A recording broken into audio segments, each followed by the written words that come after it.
11th of December. I'll ask Liz to start recording. Okay, welcome everybody. Item 1 is apologies. Liz, have we got any apologies? Yes, Chair, we've received apologies from Councillor Chris Holly, Jeff Jones, Paxton Hood-Williams and Yvonne Jardine. Are there any other apologies? Okay, item 2, disclosure of personal and prejudicial interests. If there are any, Liz will hand out or email a template to you if there are any. Item 3, prohibition of whipped votes and declaration of party whips. Anybody want to raise anything? Fine. Item 4 is the minutes of the previous meeting. One set from the 31st of October. Find them now and on this.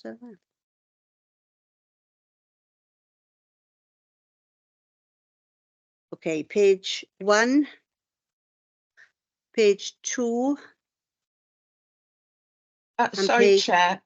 Page 1, in the attendance, I don't notice my name there, and it's not in the apologies either. So if it could be recorded. Okay, thanks, Erica. Thank you. Okay, page 2 then, and then page 3. Are the minutes agreed? Lovely, thank you, Alan. Minutes agreed. Item 5, public question time. Are there any questions from the public, Liz? No questions? Okay, item 6, monitoring performance report. Amy and Helen, you're leading on this, or do you want Louise to say something first? Louise? Yeah, I'm happy to let Helen and Amy go through the report. Just to point out, it's October's performance, so we're a little bit ahead now. It's a mixed picture, challenging month as always. Some really good outcomes in some areas, some of our waiting list getting a little bit longer in others. But I'll pass over. I can't see who's in the room, so I'm assuming Helen and Amy are there. Oh, Thanks. sorry, I haven't No, introduced it's no problem. everybody. Sorry. I'm sorry, I couldn't get in. We've got car van troubles today, so I couldn't. Okay. Right, over to either Helen or Amy. Amy, you first. Yeah, good afternoon. Thank you. So you'll see you've got the October report in front of you. So just highlight some of the areas of performance from my teams. I wanted to highlight, particularly in terms of the assessment and care and treatment plans within the mental health work. There is an increase in this work. We're also seeing an increase in the court protection work and the deprivation of liberty orders, both within, in the learning disabilities team as well in the social work side of the world, and they're increasing caseloads as well. So it's a picture we're seeing actually across our social work teams, but I just thought I'd reference it particularly in terms of those two teams. We are also seeing that the care and support packages we're putting in place for people, the costs are rising as well. So we're seeing an increase there. Not surprising because of the demand, but I think just in terms of the performance and obviously the current challenges, I just thought it's worth referencing that this does include increases in hours and care that's being provided for individuals. We are working with the region, particularly around our mental health support and learning disabilities. In fact, both this is some new news. The strategies for both mental health and learning disabilities, separate strategies, but have both been developed regionally, and we've been involved in these at Swansea, and they've both been recently signed off. So we'll be delivering the action plans and development from those, which will feed into our performance and activity locally as well. I wanted to reference the number of external dom care providers has increased. We're seeing, whilst we've had a slightly increased waiting list for dom care, not surprising because of the time of year coming into, we're fully in winter now, aren't we, in the winter months, and particularly coming into the holiday season, we do see our waiting list increase slightly, but we have seen a healthy increase in the number of packages of care and the stability of the sector, or increased stability. And also each package of care is slightly reduced, so it's around 8.2 hours average for our externally commissioned dom care. The number of residential beds, we slightly changed how we're reporting this month. So we're giving you just the information around the number of individuals that we fund or partly fund, as to those who might make some contribution to their financial assessment in terms of residential care. So out of around 1,500 beds or filled, sorry, there's around 1,500 beds in Swansea. They're around 90% capacity at the moment, 89, 90% capacity of people in beds. Slightly less than pre-COVID. I think we want to see that up into the sort of early 90% really. Some external homes are around that 70 to 75% capacity, and we want to work with our providers to make sure they're on a sort of stable position in terms of the level of capacity they need in their homes. But we're currently supporting 968 people sort of financially in care homes of around a capacity of around 1,400. Sorry, of a number of around 1,400. Our internal beds, we continue to use them for a mix of respite, reablement, long-term and sort of temporary step up from the community to provide those sort of emergency beds. We are seeing a better response in terms of people in these emergency beds for people returning home quicker, which is a good outcome. This isn't just in our reablement beds, these are in our emergency placements as well, which is good. Helen will talk about our reablement beds. And we have seen in October, and we saw this in November as well, the information, sorry, you haven't seen yet, but that we've seen around people attending day services. So across older people, learning disabilities and mental health as well. And that's just particularly in terms of the internal day services. I hope to bring you some information in the future around across all day services, internal and external. There has been an increase in the number of safeguarding consultations, and we're telling you this time, or we're giving you some more detail about where all the referrals are coming from. And also we've given you some detail for the first time, I believe, around professional concerns and from which sector they come from. I think I've been asked previously, I think there was a query about the number of professional concerns our safeguarding team deal with if they're all internal staff. And I think this is to reassure you this really is cross sector, but clearly we do take very seriously any concerns that are internal as well. But it's just to let you know that level of detail. And also the number of police protection notices. So that's those concerns about welfare or well-being around individuals or safeguarding that our team get involved in, and they look into every single case as well. So we just wanted to let you know about that as well. So that's my bit of the world. Quick summary. Thanks. Thank you, Chair. So just in terms of my bit of the world, during July, August and September, I know I brought in each of the performance reports data around the common access point, number of inquiries and the demand, which was increasing month on month, July, August and September, with I think September being the highest numbers we've seen for over 12 months. During October, the demand remained very high, although there was a slight respite on the September numbers. And it was really good to see that the effectiveness of the activity from our advice and information officers.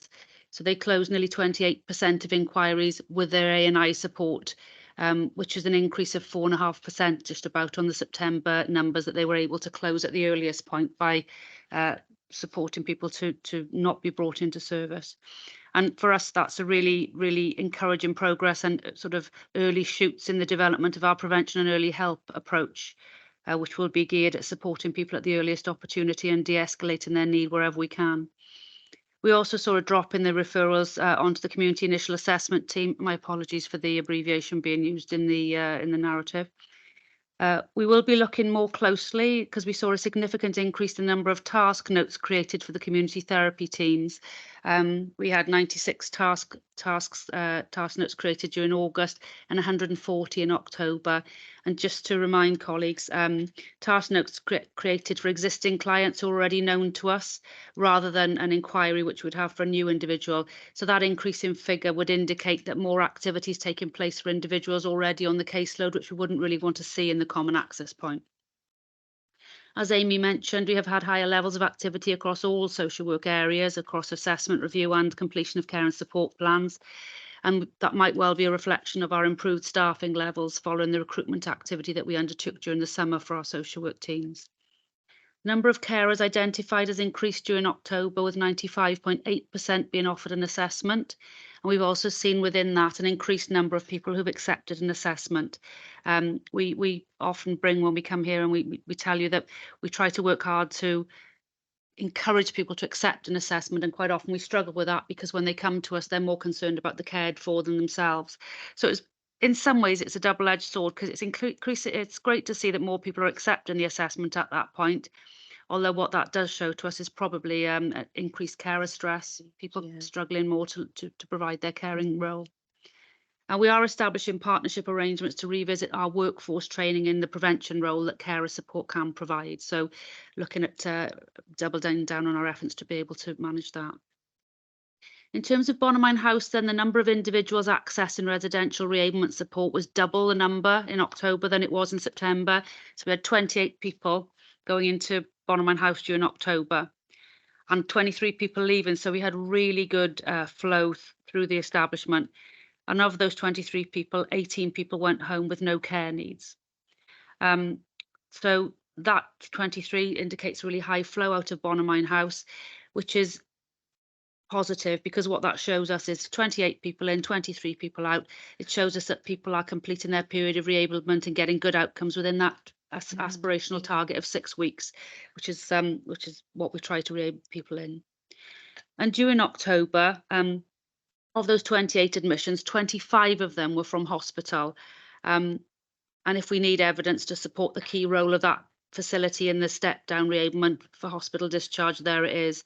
And just as a sort of a update on that, as part of the local authorities offer to support over the winter and Christmas pressures, we're in negotiations with the health board around opportunities to agree an extra 4 beds to be available in Bonamine House during December and January.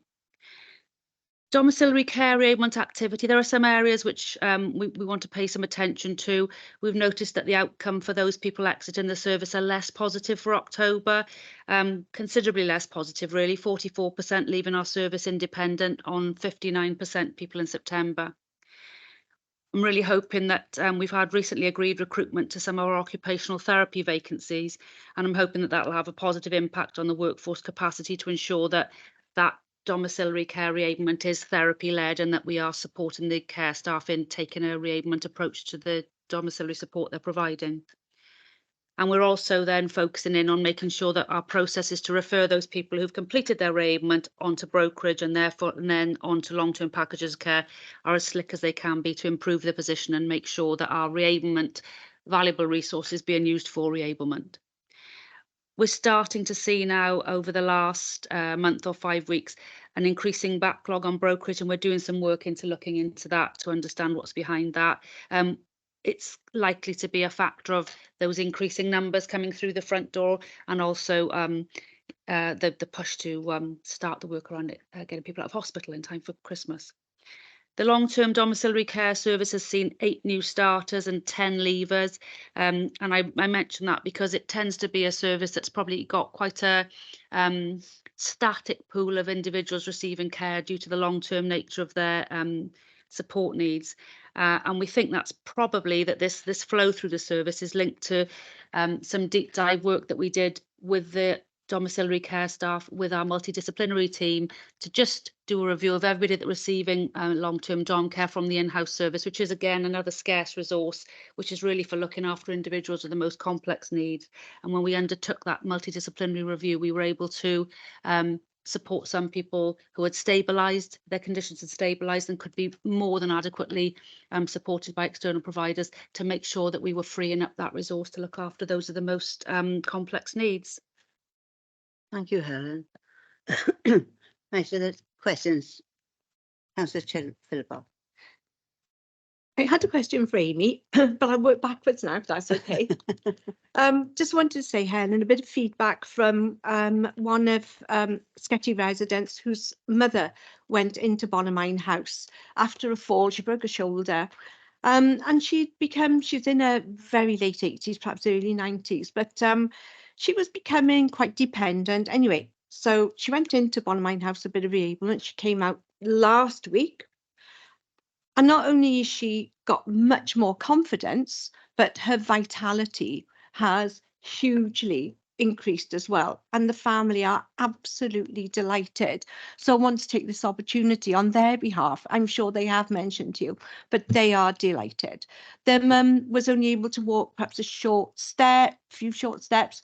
Now they said she's not running down the garden, but she's definitely walking more because the physio and helping her to sort of get that confidence back. So Yeah. so marvelous. Thank you for that. Yeah. I'll make sure that's fed back to Yeah. staff. And you are right. It's about that confidence, isn't it? And Yeah. getting the chance to practice things in a Yeah. safe environment. Yeah. So thank you for that. I'll Yeah. make sure it goes Yeah. back to No. Mine House. Absolutely. Can And I, then before you go on, add, my aunt was in a similar situation and has come out and couldn't praise Mine House enough.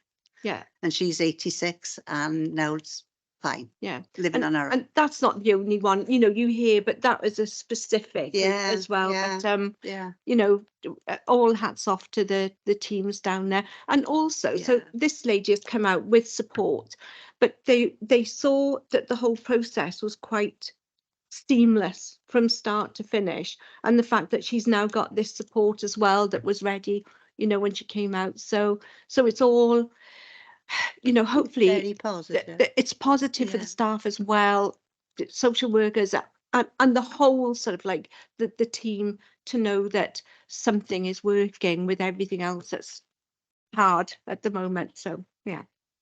And then a question for Amy. It's on the can't remember the terminology now. It's the legal the COP and in particular the DOL. No, in particular the COPs, Court of Protection, isn't it? I had a very quick look through a report that we were sent about 10 days ago. I think it was 10 days, 14 days ago, and it was about the Court of Protection. But reading through the minutes and listening to what you said, and it seems to me that that work is so complex that I just wonder how social workers are actually managing to do this work on top of their other very onerous duties as well. And I just, you know, and that really is a question. How are they managing? Because these seem to be much more legal requirements than social work requirements. I can understand that there needs to be the social workers' input into it, but it would appear that they are now doing all of the reports. And I don't know how, with it just being signed off by somebody from legal, I honestly don't know how they've got the time on top of everything else. So I'm just wondering what that little missing between legal and social work, because I think I said in one of the other meetings, it's like with hospitals, everybody seems to think, oh, do you know what? We'll put it to social services, whether it's trying to empty beds or whatever. Let's all pass it down the line. And I there's got to be a time at which this stops. So I'm hoping you're going to tell me I've got it totally wrong. That would be great. Thank you for the question. And comments. It's a really good point. I think you're right. It is really complex work. It's complex. Our teams are becoming specialists in this space. But what we are doing is supporting them to do that. I think the work is complex. It's legal. It's court work. It is a part of their role. I don't know, Dave might want to come in and make a comment on this as well, just in terms of that, the social work practice side of it. But what we're doing, we did bring a report to Scrutiny about dolls, just in terms of some of the work we're doing to support the teams. Our own legal team are very supportive. They are also outsourcing to other legal firms where we need to get that additional support in, or that expertise in as well. And we've got a team funded via grants. We've had some grant from Welsh Government to support us to provide additional training and expertise to our team, particularly around the Mental Capacity Act, particularly around court protection work. So we're providing a bit more resilience around the team to support them, but there's no escaping from the fact that it is complex work. I think, and everybody is different and unique, and every circumstance is unique. So whilst our teams are always building on their expertise, you know, I think each case there will be a new dimension. So yeah, it just leads on, because you know, lots of you reporters, the pressures, particularly at the winter time, So, you know, you have highlighted a number of pressures, and I just wonder what's going to be the pressure that is the straw that breaks the camel's back. That's my concern for resilience and, you know, that strength going forward. I think it's also part of what's driving our model around early help as well, is to try and make sure that we are making the best use of the workforce we've got. So a lot of the work that you're describing, it does take a registrant to do it, does need a social worker to do it. So what we're trying to do, whilst that work is on the increase, and as you say, it is complex, we're trying to make sure that wherever we can take other work away and do it somewhere else and have a different skill mix of staff to do that, that we're taking away what we can to free the social workers up to do what only they can do. But you are right, it is, it's intense and it's complex, and there's an awful lot of responsibility around it as well. So this is one of the many things that's driving our early help offer, to make sure that we get to people as early and supportively as we can. So it's a long game. It really is a long game, but it is a huge amount of pressure. Dave, do you want to come in at all on that? No, only that the point is well made, and Amy and Helen between them have you know, responded appropriately. I mean, it is legitimate work for the social work profession. Social work profession has always had a role within that legal framework, and at times that means you know, participating specifically in court processes.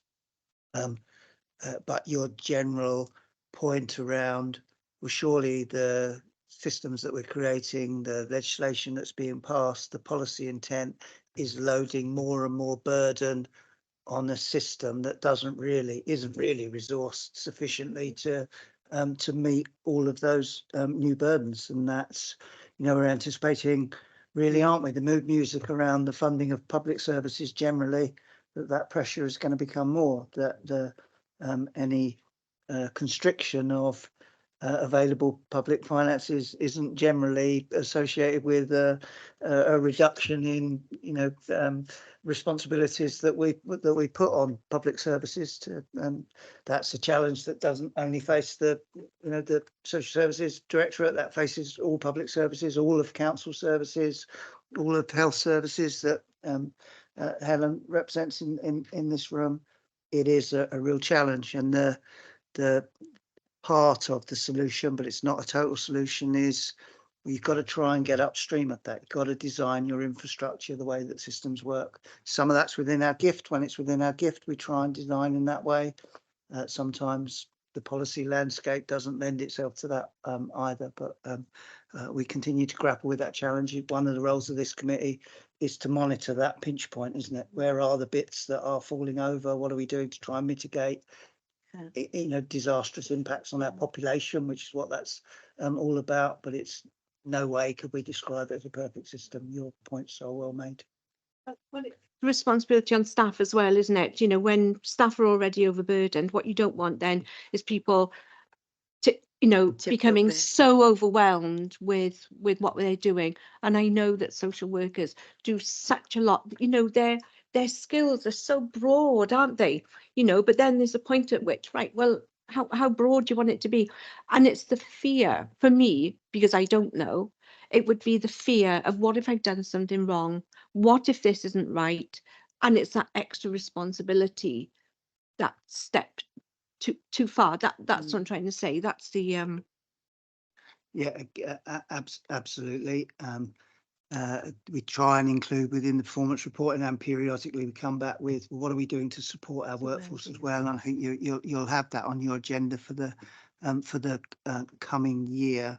There is an onus on us as the responsible managers to set some limits and then be able to advise the council, look, having set these reasonable limits, there are some things that we and you would like to do for your population that in reality you won't be able to. So being clear about where those limits lie in, you know, caseload, workload management, and then giving you advice to that effect. But there's some impossible dilemmas, frankly. Yeah. Thank you, Dave.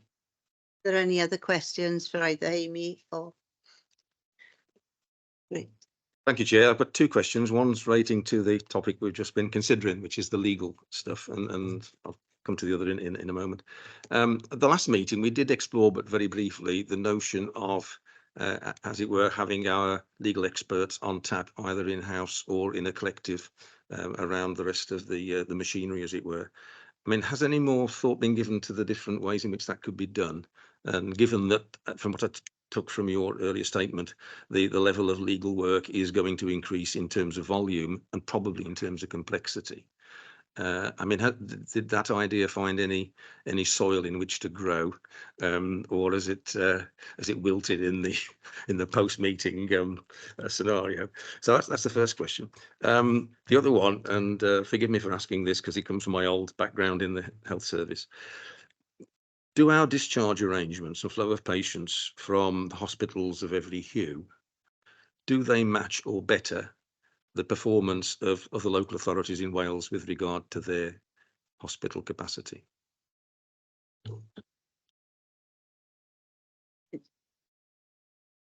Thank you, Dave. Nothing that you ever share in this committee just withers away, and we care about it. I'll reassure committee members on that grounds. Our preferred model, I think I alluded to this at least when that came up last time. Our preferred model at the moment fundamentally is our in-house model. So we, rather than a broader regional approach, we would prefer to manage this function with predominantly within the council. It was alluded to in the feedback previously that there are times where we are outsourcing work, and that's fine in a situation where you need to outsource some work. It's absolutely reasonable. You need to get the work done, so outsource it, but it's never our preference. So in the mix of the budget planning that Cabinet is doing at the moment is a consideration of what's the right balance of legal resource within the council, accepting that we've got increased complexity, increased demands coming. So, and it's done a lot. What's pleasing for me is that it's being done along. So there's advice from the monitoring officer and the responsible managers from our legal team, but that's also being considered with the advice from the heads of service and from me around the likely implications for social services that we're able then to feed into the responsible cabinet members and then into those cabinet discussions.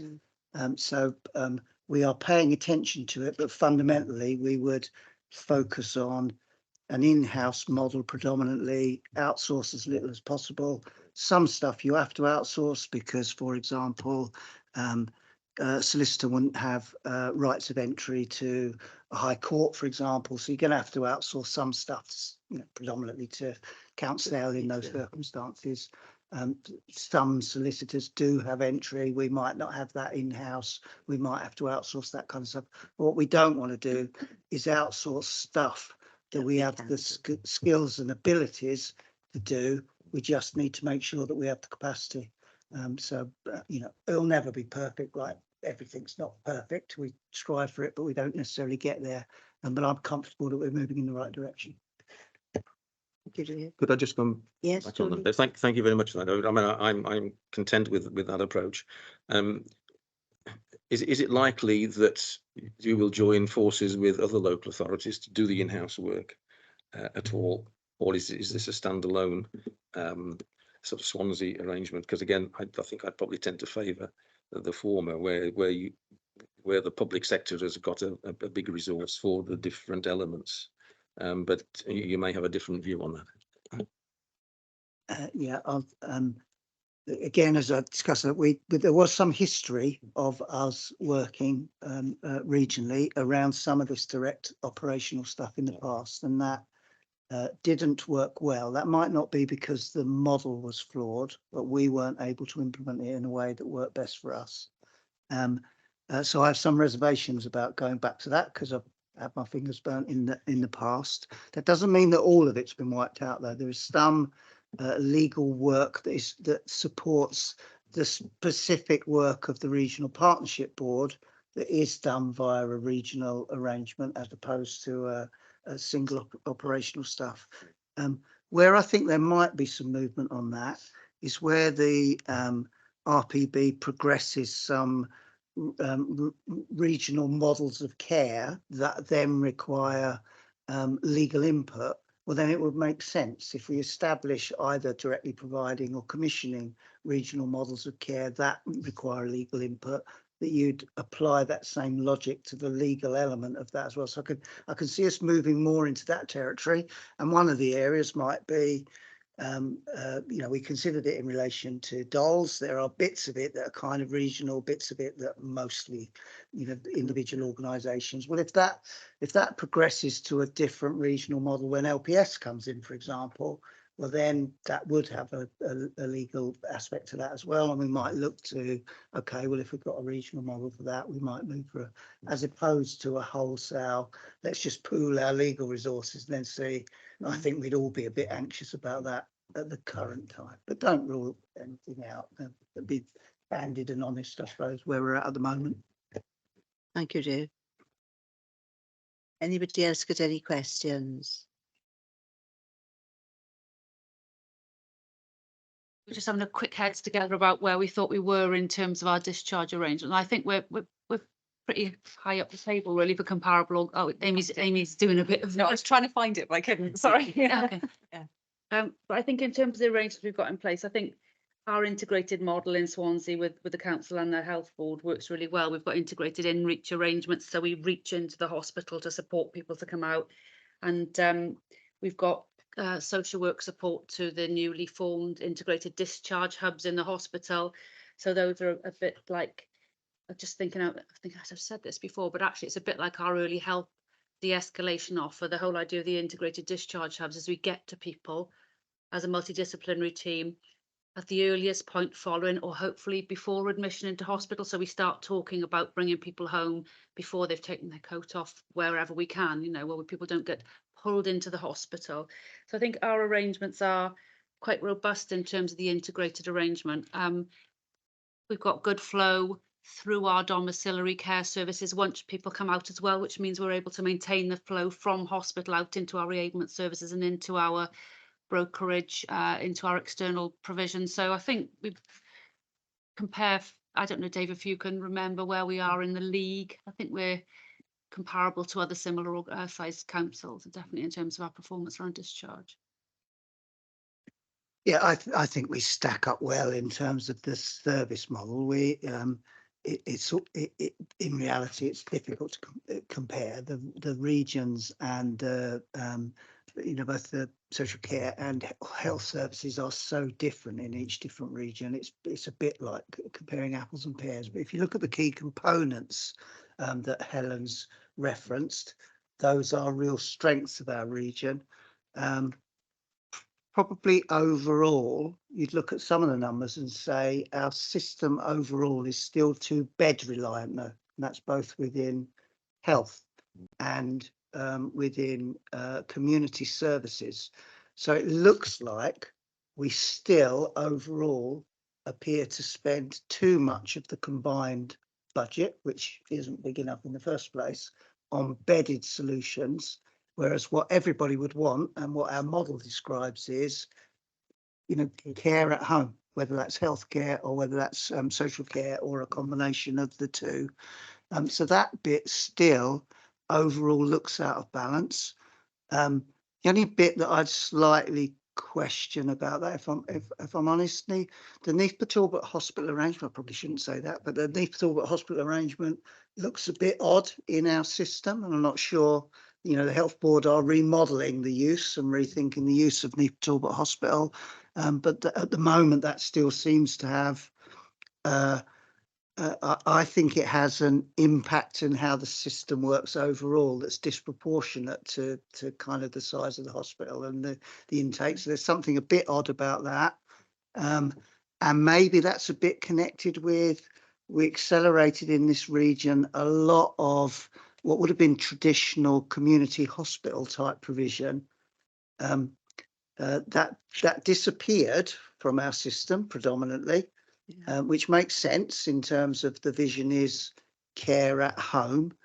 But I'm not sure in the end that played out in a way that the system caught up with itself and worked. So I feel like that's ended up contributing possibly to, well, you've got too many medical beds still in the system, because really what, you know, the community beds haven't been replaced with care at home at sufficient scale and level.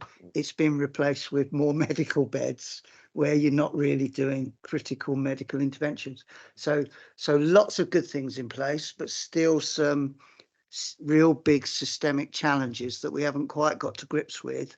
And they'd all exist in very different versions, whichever bit of Wales that you went to. So it then makes it difficult to compare in a straightforward way. Thank you. Can I just come back on that slightly, Chair? I mean, I think I understand what David is saying, but in my framework, you know, you've got 4 potential sorts of flow coming back out of hospitals. One would be the medical patient who's had medical care. One would be the surgical patient that would have had some surgical care. Then there's the psychiatric services. We leave aside sort of learning difficulties and so on. And the last one is trauma patients, people who've been involved in accidents. And if there's a way of providing the slightly different knock-on services that they end up with removing the bed blockage in medical, surgical, psychiatric and trauma, then it would be really nice if Swansea could be the first authority to say that we've sort of more or less got close to cracking this particular problem, and the flows from those different bits are enabling our hospital colleagues to either admit elective cases, probably mainly for surgical work and psychiatric work, and we're in harmony with one another. I mean, does that sound like pie in the sky, or are we very close to being able to do some work on that? Sounds quite different than the way that people currently exit hospital, along sort of pathways dependent on need rather than intervention or condition, really. I think part of the hospital reorganisation has an aim around that surgical cohort in particular, of people who are a backlog of people waiting for elective surgery, by the way that they're changing the bed use at Singleton. I'm just trying to think about what you're suggesting, what I think you're suggesting, compared to the way we work currently. And the way we work currently is around pathways out of hospital, depending on the level of support or not that people need, rather than the intervention they've had done in hospital. So they're quite different models, I think it feels like to me.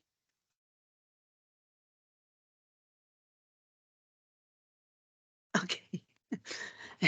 Any more questions? No, thank you. Right, we go on to item 7, and Amy, I think you're leading on this. Before I go on, Louise, did you want to come in at all on any of the discussion? Not on the last discussion. I think that's all been covered. But just on the dementia report, if I could just thank the officers for pulling together a really comprehensive report. I know we were asked to bring something forward on this. Hopefully it's quite self-explanatory. It goes through the sort of regional priorities, and but I just wanted to make the point that it is a bit of a snapshot in terms of what we are doing and what we commission, and it's not including the vast array of third sector voluntary, community activities that there are around dementia. We're asked to provide some case studies. Hopefully you can see those and how that's kind of brought it to life. Hayley's online as well. She's obviously got part of this in her portfolio and as our champion. So I don't know if you want to come in as well, Hayley.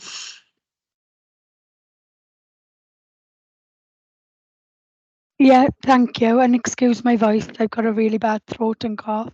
But yeah, just to say, I'm really pleased that this is on the agenda and then it's been brought to an open forum to discuss, because I think, it is really important, the rising statistics around people and what we expect the future to look like.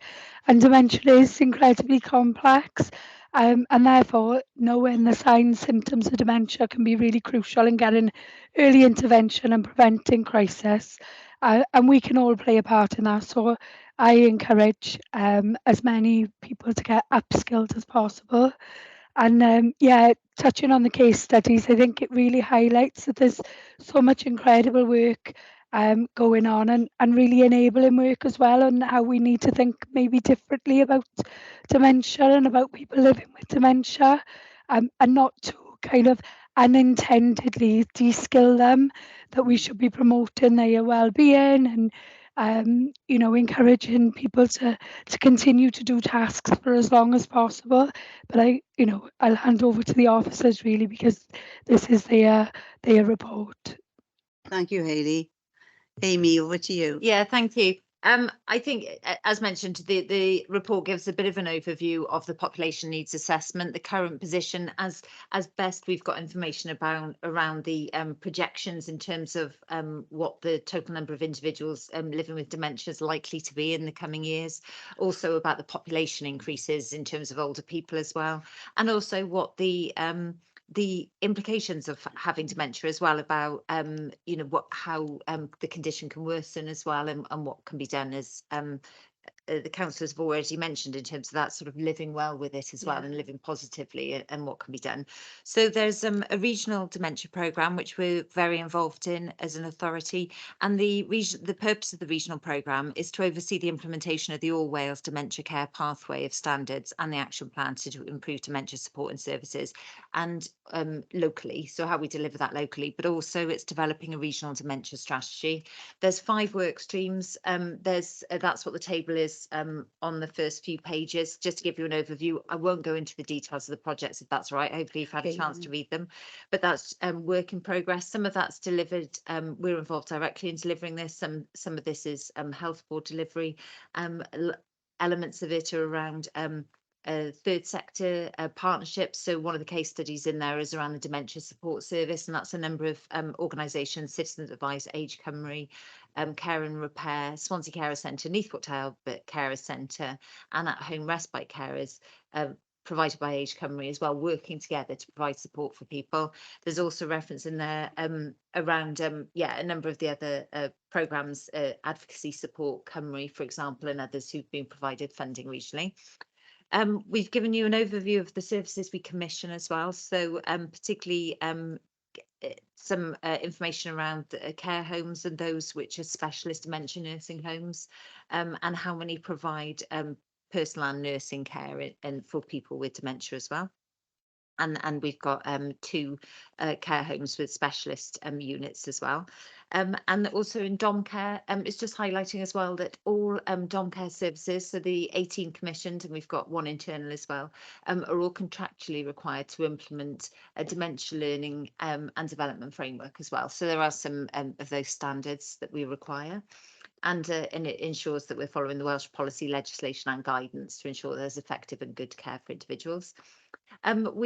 We haven't got stats. It was quite interesting pulling this together because it highlighted as sort of one of those areas that we don't have to report on people's diagnosis, you know, in this way, Right. particularly, you know, and people might have multiple diagnoses of different things, you know, so it's but highlighted. But what we did have is some of the information around direct payments. So we were able to give you the number of individuals that we know who have a diagnosis of dementia, who are and what they're using that direct payment for.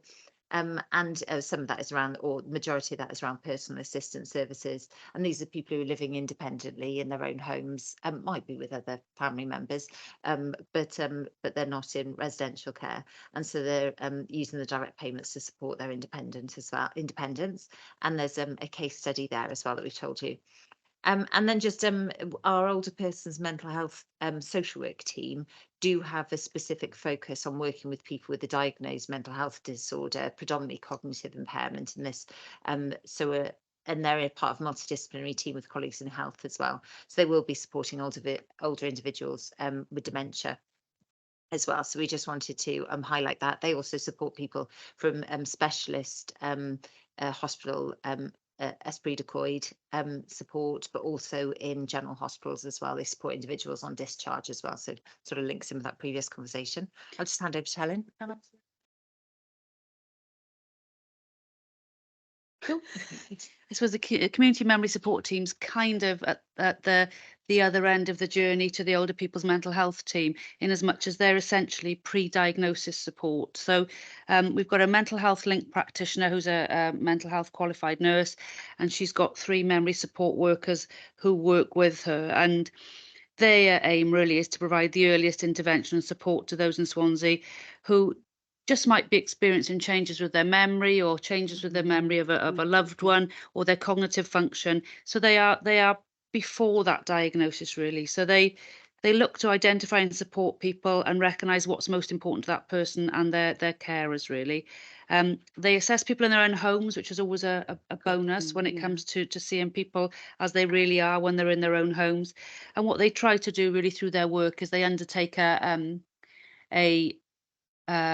standardized test of memory, which often can act as a baseline for people. So of course we know that if people have got genuine dementia and Alzheimer's issues, that they often need a baseline to work from. They're very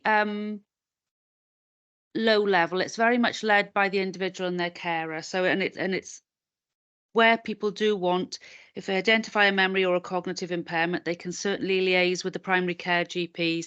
And then that's the start then of people getting referred to perhaps memory clinic and then maybe making links to the older people's mental health service, as Amy mentioned. But because they try to get to people at the earliest possible time, they got very close links with the dementia hub in the quadrant. I'm sure you're aware of that, which is a drop in for people who just don't know where to turn or don't know if there's a problem or not. And they will visit the dementia hub and they'll call in and see people really to try and support carers, but also to support individuals, because people do present who feel that they are struggling with their memory themselves. And there's a case study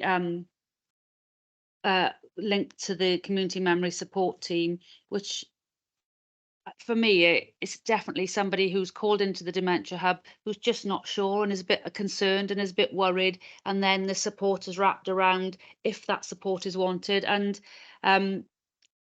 they've been able to signpost the wife who in this case had the memory problems, but also to support the gentleman to dementia awareness courses so he understood what he was seeing, and it's sort of trying to ease people, if you like. Some people, it's called a memory support team because it's pre-diagnosis, but also some people aren't ready for the word dementia either. So that's a health service, but it sits in our integrated teams in the community and it sits at our front door as well. Okay, thank you, Helen. Thank you. Can I come back and just on the Yeah, last part yeah, of the by all report? means. So we also have highlighted our internal services that are specifically tailored to people living with dementia, and that's long-term residential care and support, respite assessments, day opportunities as well, and those living, and particularly around those living with complex support needs. We've got specialist dementia services in the Hollies and Tewan Alloy care home and residential homes, and also St John's Day service as well. The team are quite linked or very linked with some research and evidence-based activity as well. So we work closely with the Wales School of Social Care and Research and have worked with them on a number of projects, including developing dementia risk-taking cards and magic moments, which we've given you in the case studies, an example of how we apply magic moments. We're involved in community of practice workshops as well as a team, and developing evidence-based practice. We also apply so the developing evidence-based practice programme, DEEP for short, and we apply that approach. So this is included, case studies and involved in training for our team as well. So there's some examples in there of how we use some assistive technology to support our team to get a better understanding of what it's like to live with dementia as well. So that's within our training. We have a number of staff trained up as dementia champions across our services, and we've got Dementia Friends ambassadors as well. So a number of our team have got that higher level of training, and they support others with this training as well and coaching. And there's a staff support network of Dementia Friends as well, so they know how to, just supporting a continually evolving of best practice. I suppose I wanted to really highlight that kind of research and evidence base. So there's a number of case studies that we've given you, which I think was one of the particular asks of this report. I think I just wanted to highlight, the different approaches the teams have taken, and particularly in a personal outcomes and strength-based approaches, working with individuals about what they wanted.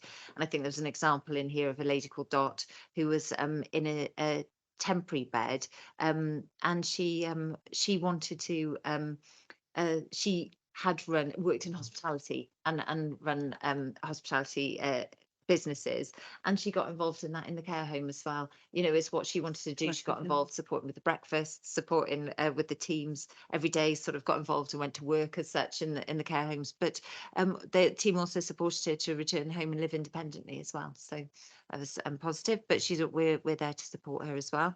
And then just wanted to mention about creating an enriched environment as well. So we're making sure in our spaces that we're making them as dementia friendly as possible.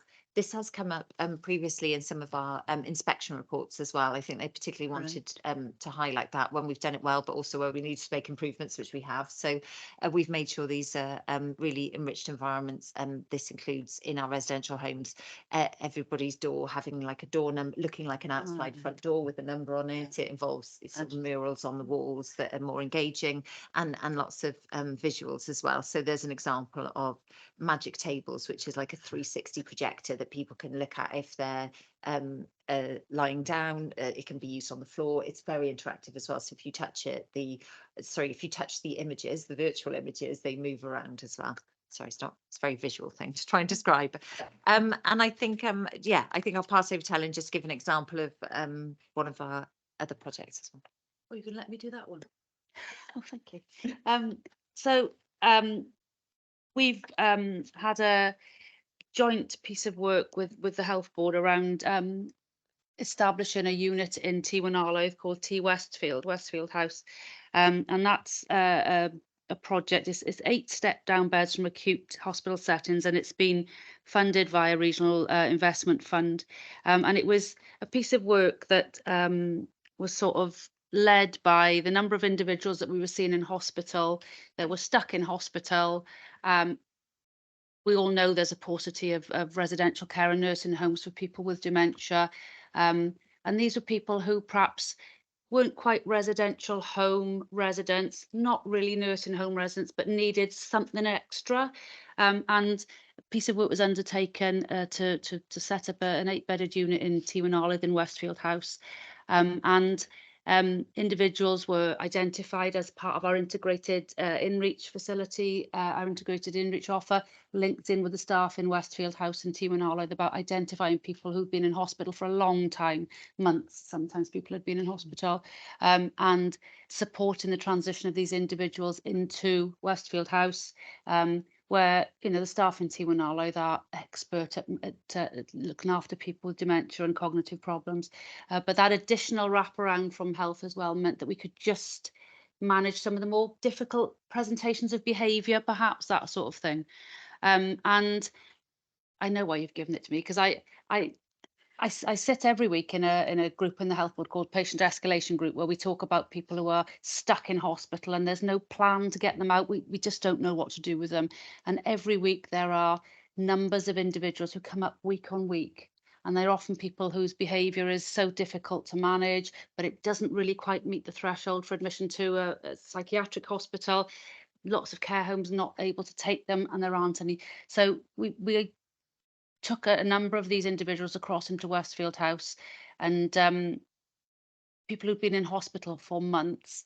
And I think one gentleman was there for 2 or 3 weeks and went home. So he was in hospital waiting for a care home bed. Right, yeah. He went into a different environment, into a home environment, and went home with care. He went home with care and family support. And I think there's also been a story of a lady who went to Westfield House who was considered to be coming towards the end of her life and who went home. Yeah. So some of the stories they're just amazing, and I think it's helpful to really be able to feed back into the hospital environment. We all say, oh, you know, hospital's not the right place for people with dementia. But it's such an illustration of how much it's the wrong place for people, because behaviours that the hospital can't manage, you know, physical behaviours, language, aggressive behaviour, they come into a different environment, and just the environment of a home environment. And I could never have thought for a minute that we'd have had some of the outcomes that we've had from Westfield House. I don't know if you want to add some more to that. You've probably got more than that. That was it. Yeah. I think we've Thank given you you case both. studies in the report. I suppose I think- we didn't want to go through every single one, but yeah, it'll give you an No. opportunity just to get a flavour. And I think I would just reiterate what the councillor said at the beginning about this is just an example, I suppose, of what we've directly commissioned or are delivering. You know, there is so much going on out there as well, and we don't want to, you know, we wouldn't want to misrepresent or anything or underplay any of the work that our partners do, particularly in the third sector as well, because they're such key partners in this as well. Some of which we might grant fund but some that they're Right, getting yeah. independent funding as well, and it's yeah, really key partners. Thank you. I found that amazing. Questions, yeah. Gerald. It's not so much a question as a comment to say that when my father had dementia in 2008, 2009, trying to get a diagnosis was so difficult. So in the last reading the report today, I felt really quite overwhelmed with gladness for other people that are out there now who are not going through what I had to go through. Because starting with the GP practice, I noticed that they've now all signed up to having a read document so that they're able to identify. I mean, my experience was that having gone to the doctors to say, look, I've got really serious problems here. I've got where he's living independently, but the management committee they've asked me if I can, you know, take him away from there because of the problems he's causing, take him to the doctors, and my father presented very well. You know, and jumped up on the bed. He was drinking really heavily. He had a liver test, and all the doctor said to him was, well, Mr. Hamlet, I think that you just need to take a bit more water with your whiskey, right?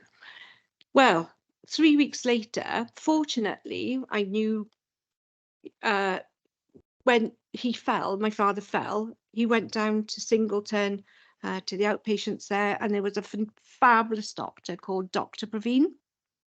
And within 5 minutes, he said, your father will never, I don't know why he's living independently. He will not live independently again. You know, and lots of people wouldn't want that direct, but for me, that was, you know, right, now we can work somewhere. So, but there wasn't anything. There wasn't the dementia hub. Nobody really knew anything about it. So from what I read in your report today, we've moved so far towards supporting people with dementia. And when you think there's a very, you know, the fact that over 75 is going to be 13%, from 9% to 13%. So what does that mean of counsellors? That our average age, so 10 of us could at any one time be starting with those symptoms. But that's what it means. But we're all functioning people. Yeah, that's But right. now we know that there is some support there, and for everybody else out there as well. So, and I love the stories. My father would have been the one who wanted to jump out of the upstairs window. Yeah. So Thank yeah, you. thank you. Are there any other questions for the girls? Tony. Thank you, Chair. Yes, just got a couple. First one, you referred in the report to preventive strategies are ready, and that further strategies would be predicted. I mean, at some point, would we be able to get a feedback on how those are doing and whether we think we're in the right territory and gaining on the terribleness of this particular affliction? That's the first thing. The other questions, I was intrigued about Marie Curie being involved, because I'd always thought that it was mainly a service that dealt with cancer, but have they broadened their horizons to help with this particular aspect of illness? The third one is, I was intrigued by the connector roles that you referred to, and that I think the job description is out to be piloted. I mean, at some point, could we see what the job description for a connector looks like? Because it's intriguing me. And then my final question is, I note that the direct payments are being provided to a group of people with dementia at the moment. Depending on whether we're able to turn the tide back or not, what would be the impact on the local authorities spending through direct payments were the numbers to increase despite whatever we do and whatever anybody else does?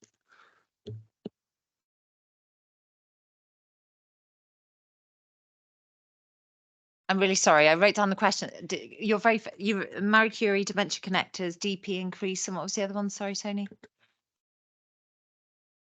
That was it, I think, was it? Oh, sorry. God, don't know how I forgot preventative stuff. That's always my favourite word. I'll have to just double check the reference to the preventative stuff. Oh no, sorry, I know what it is. So it's the second priority in terms of the regional projects, or sorry, the third priority under assessment and diagnosis, and also community care and support. And I think the preventative and early intervention, so some of the projects that we're supporting across the region, so under the regional partnership, is particularly around this space. So in terms of a strategy, we will share anything where we have it. We've obviously got our local work around early help and prevention, of which dementia, along with any other condition that people have, will be covered.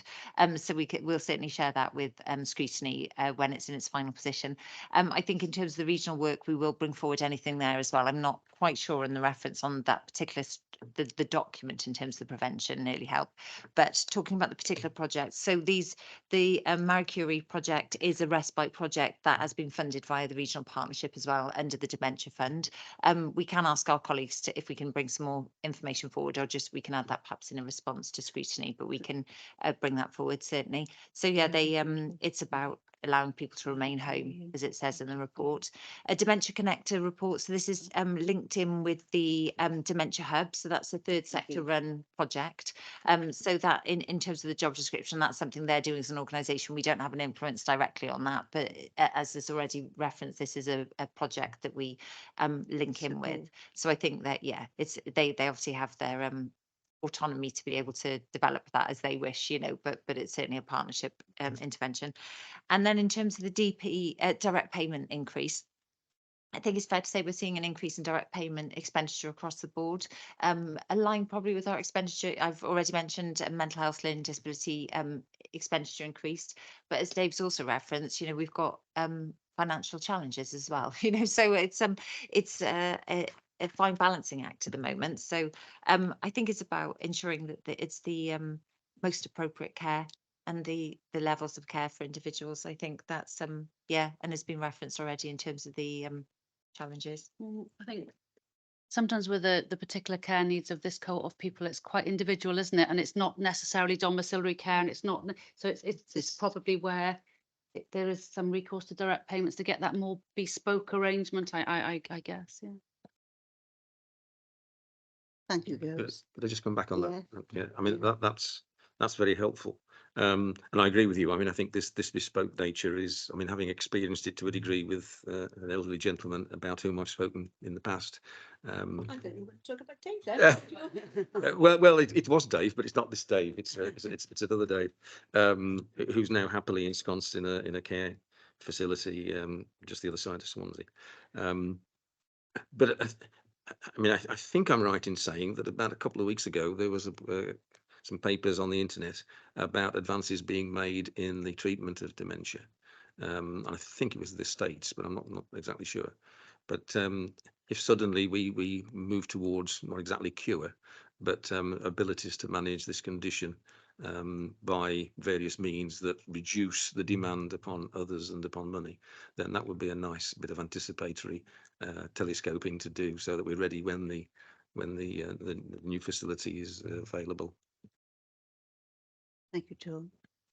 Do you want to say? Can I just check? Was that to do with Alzheimer's dementia specifically? Okay, thank you. Okay, okay, are there any other questions? Okay, so thank you. Yes, yes, I agree, Alan. Thank you very much. And item 8 is the work programme. So thank you all for attending. Thank you. Wish the committee a Merry Christmas. We're going to leave now, yes. Sue, so thank you. Yeah. And Merry Christmas. same to everybody, yeah. Merry Christmas all. Thanks everyone. Bye. Sorry, I'll All leave the that. best. That. Thank you, Chair. Bye bye.